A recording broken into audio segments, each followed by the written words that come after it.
It's Sam Walker and Sarah Brett, and welcome to Afternoon Edition's Political Party.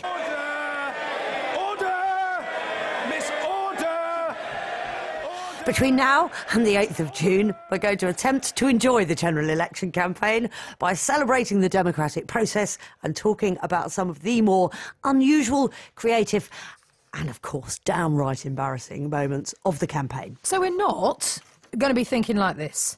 Not another one?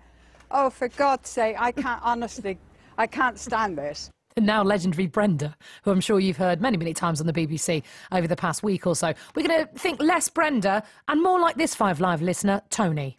It's a very, very exciting time. When I found out the news, I sort of went into a bit of a frenzy and I thought, wow, this is so exciting. I will be happy to have had a selfie with Corbyn and or May. I met Tony last week, actually, when I was in Chester for Five Live Daily. He's beside himself. He was leaping up and down with excitement. Did you? Another election. Were you frenzied when you found out?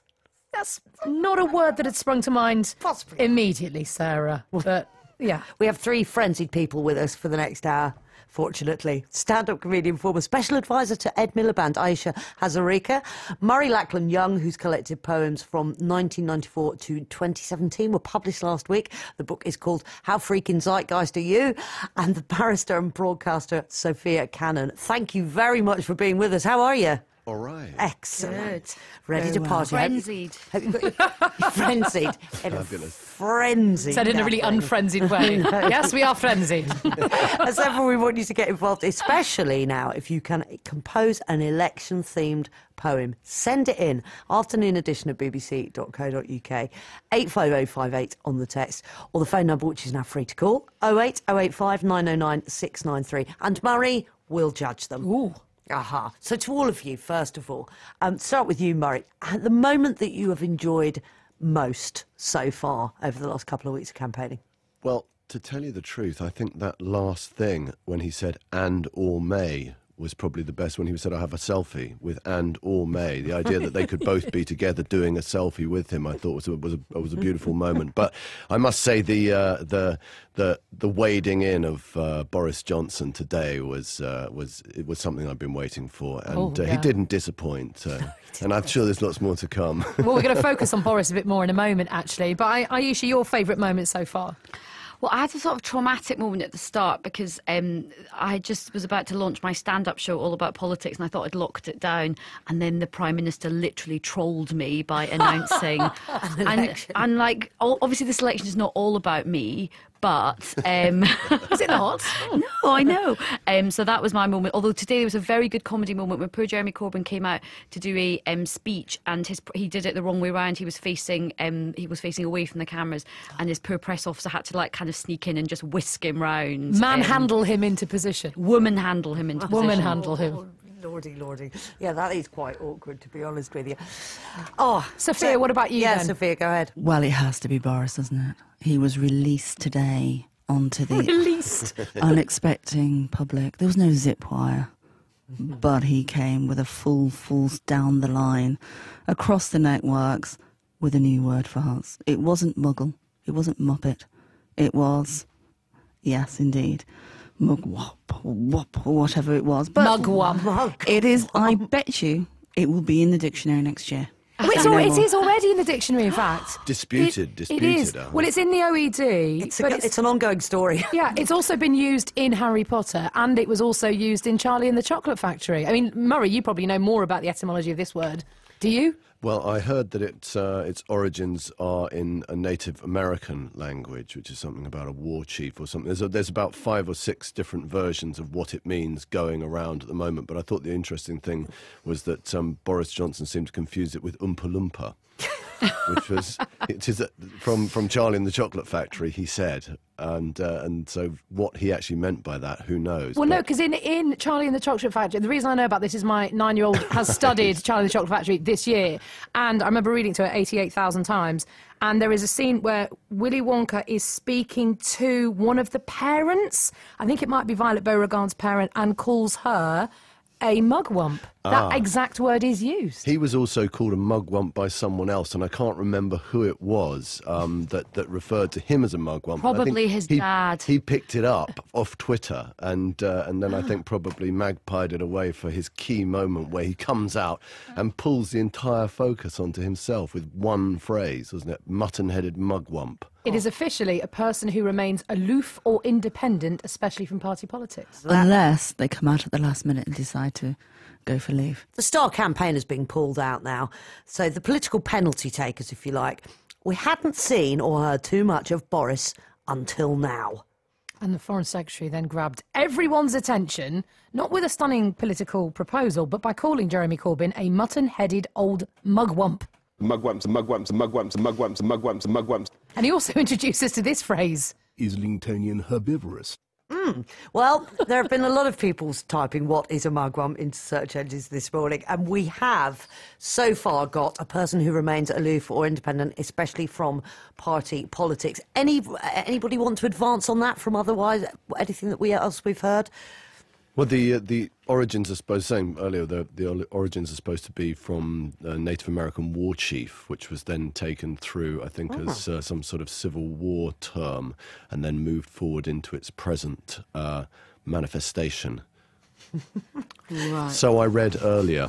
As you can see, I'm dripping with detail there. But what I just love about Boris Johnson's PR strategy is, right, I've got to go in and just say something absolutely preposterous that nobody quite understands, and that's how I'm going to dominate the news agenda. It's a very novel approach, and it works time after time. But it would have to be Boris Johnson who could do that, because if you took someone with no charisma and no comic timing, it would just sound really very totally odd and flat. But he can say what he likes because he's got such great timing. And he's such a great comedian. And it's that voice as well. He just carries it. The absurdity just works in the timbre of his voice. It's an amazing political strategy. He reminds me, when I was young, I used to love watching Blackadder, and it feels like he has been left over in a studio somewhere, and he's now been resurrected for the Tories to just be that little bit of a buffoonish comic interlude for us all. And you can't keep Diana Ross as a backing singer for too long. That's right. He doesn't want to be the third wheel. He's definitely the Beyonce of British politics, and he wants to be out front. Or a king bee. And he's funny. That's how you speak to Londoners and about why most people voted him into being London mayor, because he's funny. Yeah. I mean, amazing. So funny. Win elections on being funny. So funny indeed, Murray, that you have written a poem about Boris, which you wrote for him when he was Mayor of London. Indeed, yeah. Oh, come on. All right. Okay, so... With an eye for the thigh and an old-fashioned pie, with the big bendy bus as his rallying cry, here comes Boris Johnson, so London beware, yes, inbounds the bozza, the stray, polar bear. Yes, he's guffing out gaffs for the core to guffaw. Come on, say something, bozza. There's food, then the war. For it's not until Bozza's been loose with his tongue you can say that the racing has really begun. As the Blair was the Blair, as the Hoff is the Hoff, or the Bozza's the Bozza, the comedy toff. And the wonderful thing about Bozza is Bozza's a wonderful thing. He's bouncy, bouncy, bouncy, bouncy, fun, fun, fun, fun, fun. And the wonderful thing about Bozza is Bozza's the only one. A blancmange on a bicycle, bluff and obtuse like a golfing celebrity. What is his use? Yes, he's too good for politics. Let's make him king. So let's kneel before Bozza and kiss Bozza's ring. Thank you. Beautifully delivered. Awesome stuff. Well, let's now talk about getting your message across. Easier said than done in many cases. Like, for example... brace yourselves. This interview with Eddie Mair on PM with Brent Central MP Dawn Butler, who was trying to sell the message that the Conservatives were rigging the system and Labour would overturn that rigged system. I was trying to give you some detail in terms of how the system is currently rigged and how we will overturn it. But to do that, you first of all need to understand how the rigging takes place. So I was trying to just give one example, and that's the current situation that we're in terms of this general election, and Which in Labour terms supported. of how the Conservative Party always try to rig and trying to rig the democracy. But Another Labour example. No, don't talk over me, Dawn Butler. Labour supported the election. Now, if the calling of the election was rigged, why did Labour support it? No, it's a rigged. They're trying to rig the system. And there was a good bit more of rigging the system that went on after that, and we just didn't have it in us to play the entire thing. Ayesha, what's your view on that one? I'd just like to say all the studio guests looked at each other at the beginning of that interview, and everyone's like fist went into their mouth. It was we all relived the pain of listening to that interview. It was just, I felt for Dawn, but it was an absolute car crash interview. And I think she was just doing that thing where she was like, right, I'm just going to repeat my core message and see how that goes in terms of rigging the system. I was waiting for electrical rigging to come out. I was waiting for sort of like oil rigging. Oil rigging, exactly. Maybe a bit of cladding. It was like, oh, stop, please. I think the problem is at the moment is that a lot of people realise that the politicians that we have, both from the left and the right, let's be all fair, that the whole idea of what politics is, what government is just not taught in schools. It's not. And albeit that Dawn actually has a record of having the highest Commons majority. So she has the highest majority of anybody sitting in the House. So more people voted for her and less people voted for her opponents. Fair Perhaps we should, she warmed up a bit. I thought she warmed up as she went along, but it was almost at the beginning that somebody had just grabbed someone off the street and said, "Are you Dawn Butler?" And they said, "No, I'm not." And they said, "No, just come in here anyway and sit behind the microphone." What we don't have BBC Politics at the moment. They're showing, aren't they? BBC Parliament. They're showing the historical elections and how this country has gone from the 1920s all the way through now for 100 years, and how things have changed from the early radio broadcasts to today. I think that's the thing, isn't it? We're not quite sure how we've got at this stage, and it does feel a bit odd, doesn't it? I have to say, as somebody that used to advise politicians in terms of going on to these Ed media Miliband. interviews, exactly, and plenty Harriet Harman, lots and lots of other politicians as well. You do, especially when you're in an election sort of period. I think people have got sick of that not answering the question thing, and I hold my hands up. Labour was as guilty as that as anyone else. But the thing about Dawn is she's actually a very good MP. She connects very well with young people and stuff. But I'm sure even she must be cringing when she listens back, because she was doing that classic politicians thing where you're like, I'm not going to answer the question. And I think that is the one thing the public have got really sick and tired of. It felt to me that she wasn't going to answer the question before the question was asked. Yeah. There was just a total. I think what we call it in as a performer is waking up on stage 20 minutes into your gig and thinking, oh no, the audience aren't with me, I'd better start doing some work. And she did pick up, but she wasn't present There was at like the a beginning sort of satellite and I think we've all delay. been there. But of course, again, you spin that back round to Bozza, and of course he's allowed to walk in and say anything at all. If he'd said all that sort of stuff, we've been roaring with laughter about the whole thing and said, isn't he so funny? But because, again, there was a serious underwhelming amount of charisma there in her performance. Well, it's all very hard for all of them at the moment because the manifesto isn't published. So they're not quite sure what they can say, not quite sure what they should say, and equally what they could say, they can't. So I'll give everybody a break until I see it in black and white. Well, let's talk about what messages are trying to get out there before, as you said rightly, these manifestos are published. If overturning a rigged system has been Labour's theme, any ideas what the 4 words that are on every Tory's lips at the moment are? I'm sensing the word strong. It's just feeling way out of left field. Just like I'm feeling a sense of stability. Yep. Maybe leadership. Yeah. Strong and stable leadership. It's been repeated around 8 million times, of course, as we know. Here's a flavour, in fact. Let's mash this together of PMQs yesterday. The strong and stable leadership. Strong and stable government. A strong and stable government. Vote for strong and stable Conservative leadership. The strong and stable leadership.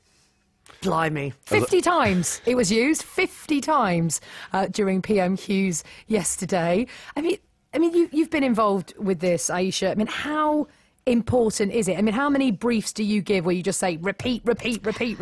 Sadly, the political playbook is to just repeat and repeat and repeat until the electorate's ears are bleeding and they are begging for mercy to make you stop. And unfortunately, it's actually proven to be a very successful tactic. At the last general election, the phrase that the Conservative used was long-term economic plan. And we heard that I over tell you, that's and still, over. I feel a little slightly bit queasy, even you saying it now. I'm sorry. I mean, I've got room spin myself. yourself, just kind of saying it.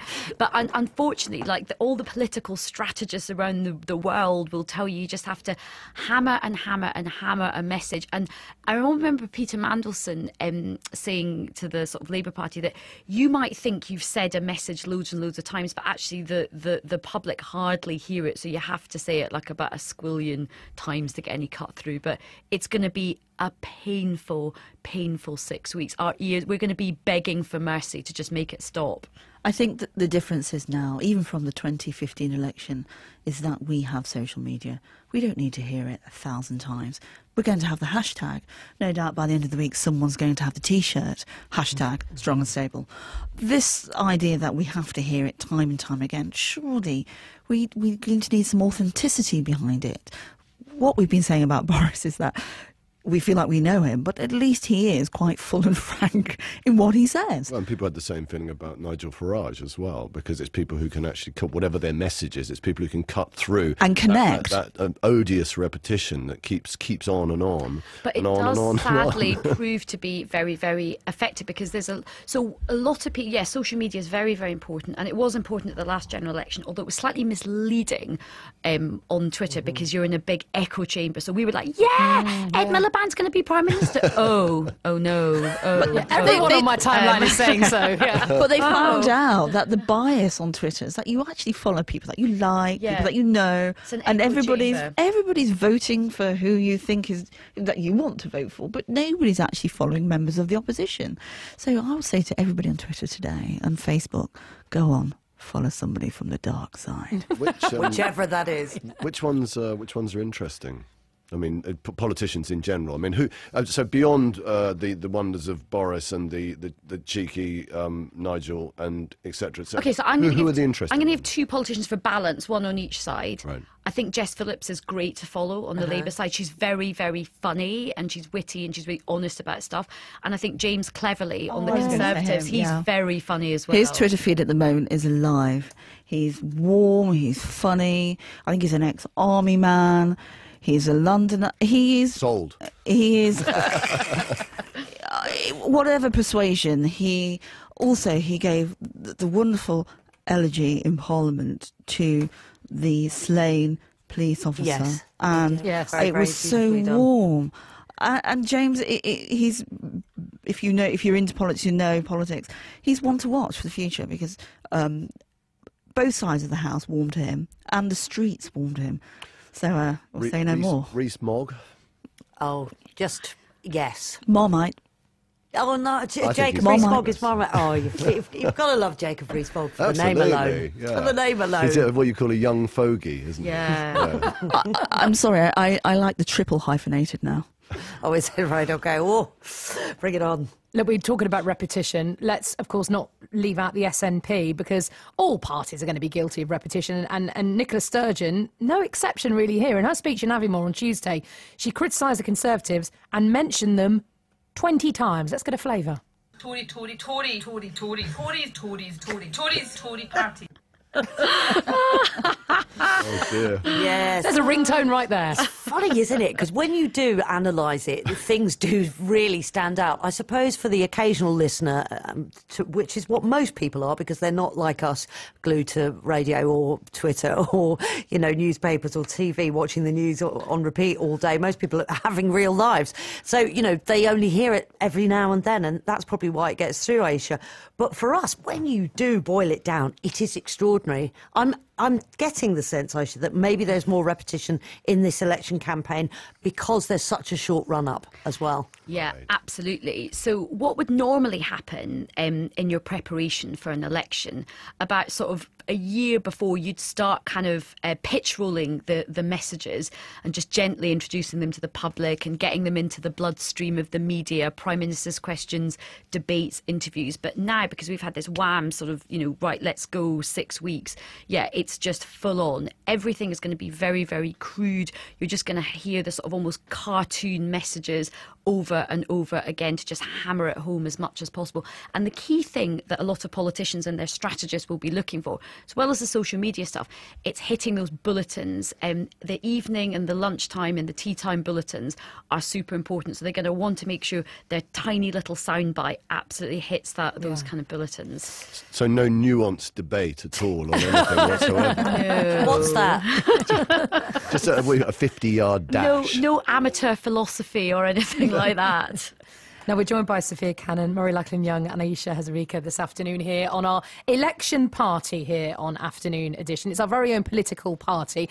But you've got a challenge this afternoon too, because our challenge has been to write an ode to the election. Already, more of a limerick, says one that's just come in. More of a limerick than a proper poem. Hopefully it will suffice. Let's have an election, said Mrs May, to which no one shouted hooray. But with Labour in tatters and more important Brexit matters, while the sun shines, she'll make hay. Ba-bum. Ba-bum. Not bad for a quick couple of minutes. I mean, no pressure if you're getting involved, because Murray Lachlan Young is going to be judging these. I've written no pressure at all. I've written one, just sitting here. It's just very short. She said no election, I won't catch you on the hop. Gotcha, shock election, snap, cackle and pop. Oh, and Alf says, it's an election, what you expecting? Lies are more lies. Why I cry? Do they all lie? They are so sly. Let them eat pie. Thank you, Alf. It's kicking off. Well, I know, right? Paul is in Cheshire. Hello, Paul. Fair play to you. There. You've put a bit more thought into this. You've got quite a big one for us. Can you read it? Yeah, certainly can. Go ahead. It's called, after the lady that we had on the television saying she was really upset that there was another election, this is called electionitis. Go on, then. Red face, blue fingers, yellowing of the neck, purple bruising seen around, a pill I'll have to take. Don't recognise the symptoms, takes weeks to incubate. MPs, councillors, media, infection spread debate. Now that I have got it, I just can't hide away. It will drive me up the pole, but fever should go by May. Just settle down to get some rest. A knock comes at the door. I know that there will be after effects. I've had this bug before. Breaking your defences, education, health and wealth. Telling me their medicine's best. I'll make the choice myself. Beware of many spin doctors who say they have a cure. Take money from your wallet, we only end up poor. None of us immune from this. Qualified, no sick note. Got electionitis. The cure is go and vote. Hey! Fair play to you, Beautifully Paul. delivered as well. Isn't that beautifully delivered? Paul, thanks a million for that. Where's Paul from? Paul is, you want to know where that wonderful accent is from, don't you? Paul, tell us. Duckenfield. Oh. Are you still there, Paul? Sorry, where? He's gone. Yeah, I'm from Ducky Eye. Duckenfield in Cheshire.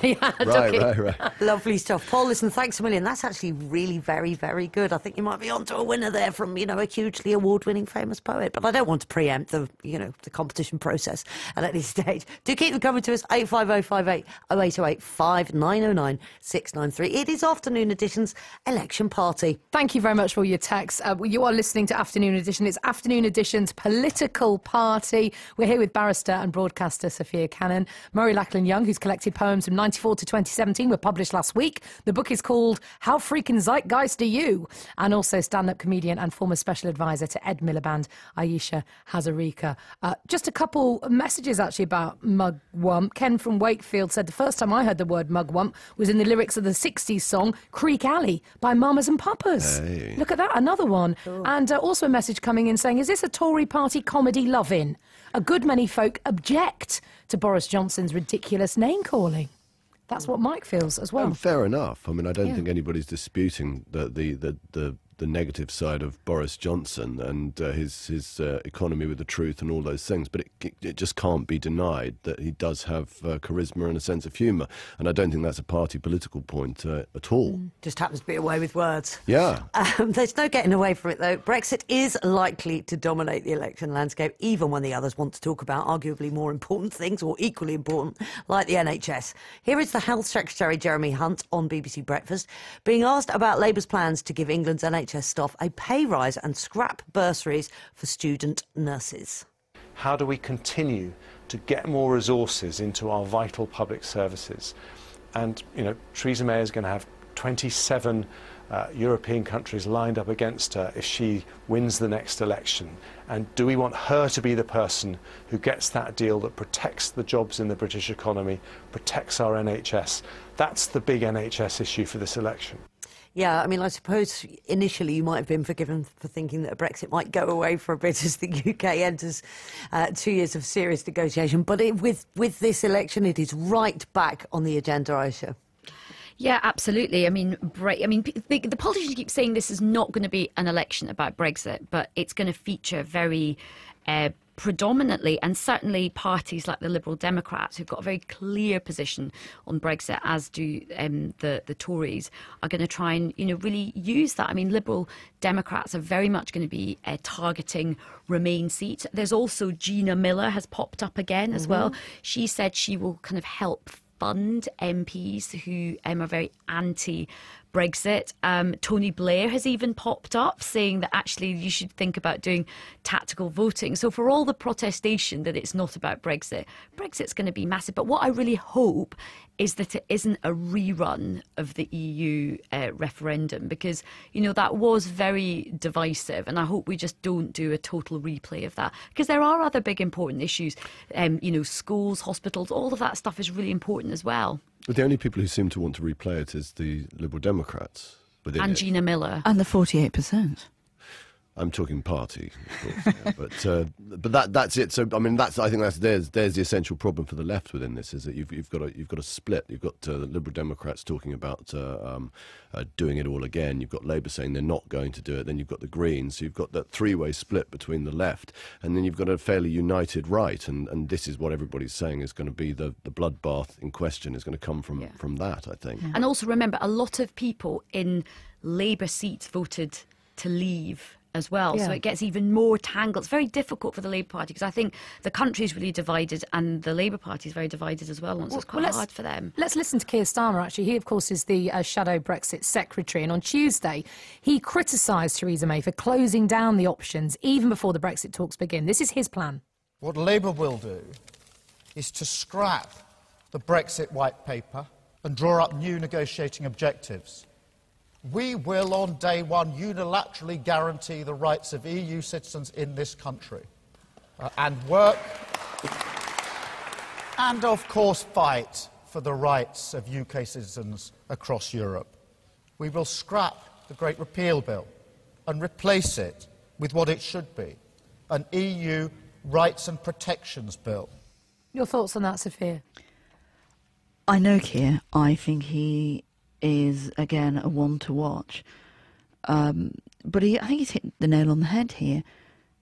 The whole idea that you can say to people who have made their lives here for 30 and 40 years, people that on the radio may not know that I am immigrant stock, so my parents came here in the 50s and 60s. You cannot just pull these people out who've made homes here, lives here, have children here. There's a phrase that I heard in London and in Birmingham, that there are people who are of mixed Brexit marriage. These people have made their homes, their lives here. How on earth can we use these people as bargaining chips? And notwithstanding the fact that they did not vote for this, and they could not vote for this, I think it's the British way, is that we have to extend our protection over these families who are very concerned about their rights. Moreover, we have the British who are embedded in the continent. They thought, I remember watching Alf Wiedersson Pett in the 80s and everybody going abroad and making their lives there. Germany, France, and of course Spain. We've got to come to a decision whether we, as British people, uphold our duties when a cheque is written, that it does not bounce. And we should ensure that we protect these people who see themselves, although they're not British, they want to be part of the British symphony. And I think we should support them. And I think that's the Tory party at the moment should be allowing these people a right and a voice, and should be protecting them. I say no more. Well, let's hear Lib Dems now, because they're targeting people who voted in Remain in the referendum last year, as you've been mentioning, with the promise of a second ballot on the final deal. Leader Tim Farron is in bullish mood. I put a plan before the party, just 2 years ago, and said, do you know what? Let's make sure we get to 100,000 members before the next general election. At that point, I thought the next general election was going to be in 2020. This morning, we got to 100,000 members.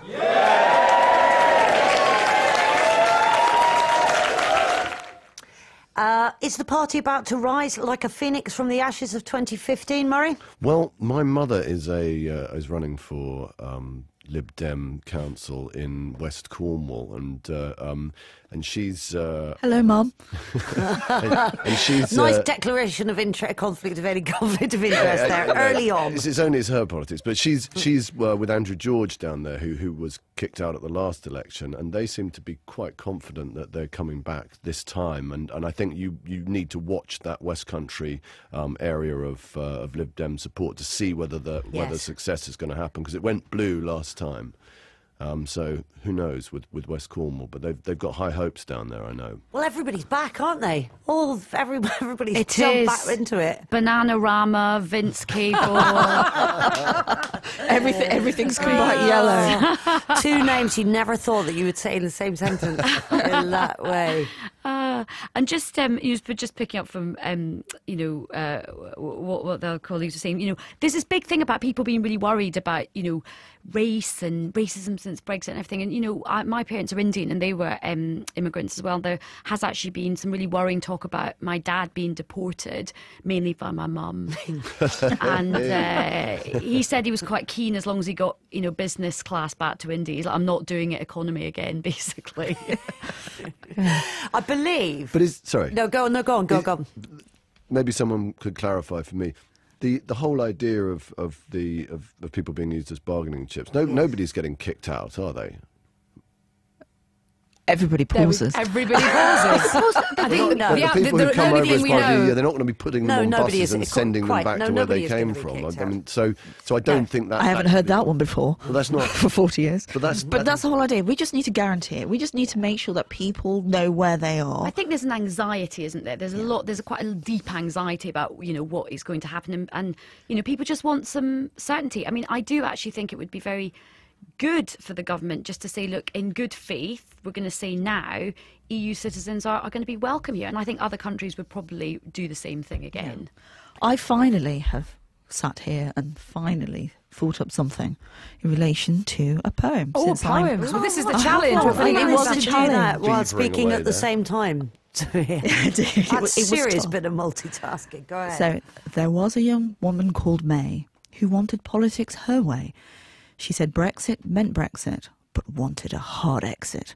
But will she get her own way? Oh. Very good. Very impressive. Marvellous stuff. And Murray, I hate to just sort of do this to you now, but you do have a long-standing Brexit poem, do you not? Yeah, I have one which I wrote on the day after the election, which is and again there was a certain element of nonsense to the whole thing. So what I thought I would do would be to rewrite the Jabberwock for Brexit. So here it is. 'Twas Britain and the slithy Gove did gyre and gimble with the May. All mimsy was the Bozzer Grove, and Corbyn wraiths laid graves. Beware the Brexit beast, my son, the jaws that bite, the claws that snatch. Beware the Farage bird, and shun the frumious Junker snatch. He took his Merkel sword in hand, long time the manxome foe he sought, and found the referendum tree, and stood a while in thought. And as in uffish mood he stood, the Brexit beast with eyes of flame came whiffling through the UKIP woods and burbled as it came. 48, 52, and through his Merkel blade went snicker-snack, and in his head he thought it dead and went galumping back. And hast thou killed the Brexit beast? Look to the polls, my squeamish boy. O frabjous day, Callooh, Calais, he chortled in his joy. 'Twas Britain and the slithy Gove did gyre and gimble with the May. All mimsy was the Bozzer Grove, and Corbyn wraiths laid graves. Beautifully delivered again. That is a belter. You must be quite pleased with that one. Yeah, I mean, I do it as part of my live set, and people Yes. like it. You've got to put it in the right place in the evening, though. But yeah, because No, everyone loves the Jabberwocky, don't they? I know, exactly, but there's something about the way Michael Gove's name, I'm not saying anything before people start texting wildly, but there's something the way it fits into that poem that just works, I think. Yeah, it just works. What can we say? Yeah, you mentioned the UKIP Woods in that. And let's talk about Nigel Farage for a moment, because he says he won't stand in the election, as has the self-styled bad boy of Brexit and UKIP donor Aaron Banks. And even leader Paul Nuttall has not yet declared where he will take a seat. But he has said the party's election manifesto will include a pledge to ban the full face veils worn by some Muslim women. And he denied that the policy amounted to an attack on Muslims. So it's interesting. Where do UKIP go now that they have secured Brexit, they would say? What would you think, Ayesha? Well, I think they're having a real existential crisis at the moment. I mean, the fact that you don't even have the leader coming out and saying that he's going to go for a seat. And, you know, they tried in Stoke after the EU referendum, and Stoke was a very, you know, big Leave seat. So they were trying to sort of give it the big one that Stoke was going to become that UKIP capital. They were going to launch this big assault into Westminster from Stoke, and it didn't happen. So I kind of think they've sort of had their moment. And I think without you know, Nigel Farage, who is a very, very strong leader, I think they're kind of really going nowhere quickly, basically. And I think the whole thing of just, right, our one policy now is we're going to sort of pick on what Muslim women wear is just quite absurd, really. Well, absolutely, because, I mean, their work is done effectively because we're not going to be in Europe anymore, and that's why the party was founded in the first place. And I suppose the only natural place is to lurch further to the right to try and potentially drive the Conservative agenda further to the right. I mean, that will be the effect that they have, I would imagine. And I think what Theresa May has been doing is she's been positioning herself quite cleverly to say to UKIP voters, come back to the Conservatives, we will do a sort of Brexit. So I think UKIP, a lot of UKIP supporters will think, well, there's no point voting for UKIP. So I think Theresa May's been quite tactical there. Well, I think they would say that if you're really, really serious about bringing immigration down in the UK, then you need to vote for UKIP. That's a very strong part of their manifesto this time round, isn't it? In 2015, I said that UKIP isn't dead, and I still do not think that UKIP is dead. No. Because in the north, I'm from the North Midlands, and they had more second places than I think any other party. I'm not quite sure on that, but they had nearly 4 million votes. This cohort is not going to dissipate overnight. They are energised. They also have a nice shade of purple to wear, but they believe that they are answering a call that the left and the right have not counteracted. And my worry, and I say worry, is that if UKIP does not put up the candidates in the places that they should, that they may lurch further to the right, and people may find a voice in other parties that aren't as amiable as UKIP supporters are. I have many UKIP supporters on my feed, and I found them to be warm. They love this country, our country. And I think, you know, I never want to demonise a political party, but I think UKIP need to regroup, get themselves together, because I think they answered a call, and that call was answered by Brexit. But they do need to come together, think of a new way of answering that political moment that people felt was not being seen and answered by Labour, the Conservatives or the Lib Dems. I mean, I certainly think there was a sort of a howl of rage that UKIP tapped into, but I think UKIP, see, I have a different view. I think UKIP doesn't have, I think UKIP offers a lot of division, and it offers a lot of, are you feeling angry about your lives? Are you feeling upset? Who can you blame? What they don't do is offer practical solutions that will make people's lives better. And I think even in constituencies like Stoke, where people clearly were not happy with, you know, what was happening, they still couldn't offer enough practical solutions. They couldn't offer to make people's lives better, so people didn't vote for them. But what about Gisela Allen? She's the UKIP councillor that was standing in Scotland, and she listed the things that she wanted. She supports riding stables. It's very important that children work with horses and ride horses. I want plastic bags abolished. She also said that she didn't support women going to work and that there shouldn't be any childcare. OK, look, we've only got a couple of moments left, but we did want to bring in Gaffe of the Week, and we do need to go all the way back to the top for this week's winner. Here's the Prime Minister on a campaign visit to Wales earlier this week, speaking in Bridgend. We want to lead the world in preventing tourism. Let's just in case you missed And again. it, say it one more time. We want to lead the world in preventing tourism. I know. Tourism. Oh, damn it. those the scourge. Those pesky come over here. tourists. Spending their money, their dollars. Their euros. Oh, lordy, lordy. That is the most fun, though, isn't it? I mean, for me, I always do love a bit of a gaffe. You know, the more cringeworthy, the better. It is the joy of election time because people are under so much pressure that they end up making more mistakes. It does remind us politicians, whisper it, are human beings. I know. And we forget this. At the weekend. Behind closed doors. We can expect to have a few more, though, can't we, Murray, as the weeks go, and Ayesha? There will be loads and loads of gaffes. Also, like, when you're in the heat of an election campaign, and I have fought many an election campaign working with the leaders, there's so much pressure, and you're having to organise, 4 or 5 different events in one day, and it's inevitable that things go wrong, and actually you just have to roll with it.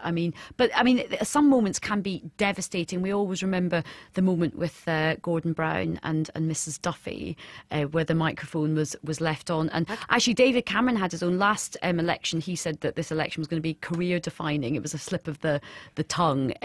But these are part and parcel of the election campaign, and that's what kind of makes them quite colourful and quite interesting. And some people they stick to, and some people they just slide off. Correct. Some people are more Teflon than others. Indeed. I say nothing other than give a watermelon smile. Let's just have quickly the overheard moment of the week, because this again is glorious. Lib Dem leader Tim Farron out campaigning with his dog Jasper. Here's Ellie Price on BBC's Daily Politics. Elsewhere, Tim Farron and the Lib Dems have been on the campaign trail in Cambridge this morning. This is what he said. You smell my spaniel, maybe. All right, how are you? Good to see you. Smell my spaniel. Not sure what he was talking about there, but maybe it is a new Lib Dem slogan. Joyous. So many more of those to come. All three of you, it's been brilliant having you on the programme. We really do look forward to having you on again soon for a bit more of our political party. Afternoon editions of Political Party today was with Murray Lachlan Young, Sophia Cannon and Ayesha Hazarika.